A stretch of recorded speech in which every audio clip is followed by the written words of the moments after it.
என்ன, சிலுவை சுமக்கணும், கழுத்தில் கட்டி தொங்க விடக்கூடாது, சேத்துல மாட்டி அழகு பார்க்கக்கூடாது, சிலுவை சுமக்கணும். அதனால் இந்த ப்ரெஷர் எல்லாம் அங்கே தள்ளிட்டு சில பேர் ஃப்ரீயாக இருக்கணும்னு நினைப்பாங்க.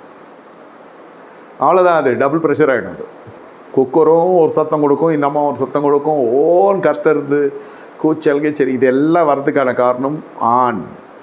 நல்லா புரிந்து கொள்ளுங்க ஆண்கள், புருஷமார்கள், இந்த பலுவை எத்துமா இங்கே வைக்காதீங்க. உங்கள் பாரங்கள் எல்லாம் கர்த்தர் மேலே வச்சுருங்க.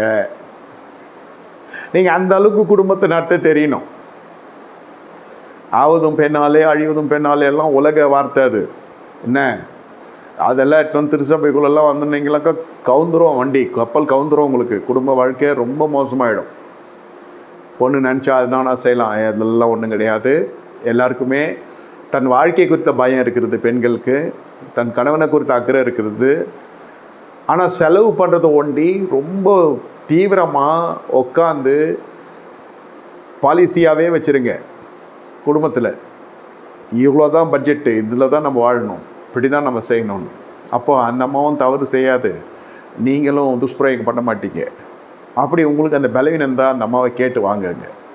சில சமயம் வீட்டில் இருக்கிறது தெரியாமல் வாங்கிட்டு வந்துடுவாங்க 2 வாட்டி. எது அத்தியாவசியமோ அதை விட்ருவாங்க, தேவையில்லாத விஷயம்லாம் வாங்கிட்டு அதை இறக்கிடுவாங்க. அப்போ ஒரு சத்தம் வரும் வீட்டில்.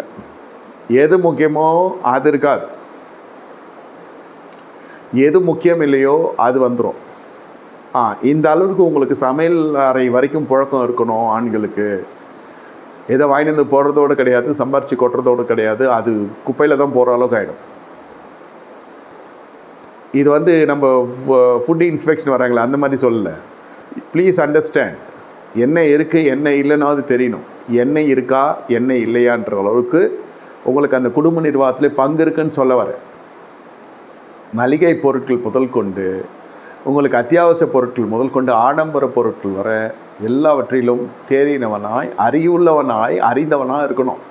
வீட்டில் வெள்ளாட்டுக்கறி இருக்கானே தெரியல, நம்ம ஈசா கையாக்கு.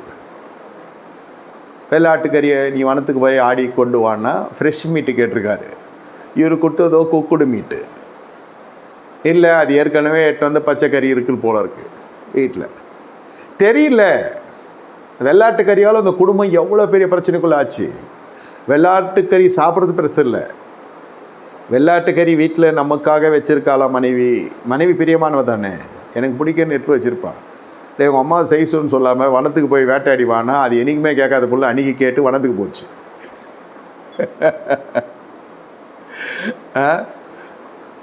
எது எடுக்க கூட தான் கரெக்டாக எடுப்பான் நம்மால் வீடியோ, அந்த மாதிரி அவன்.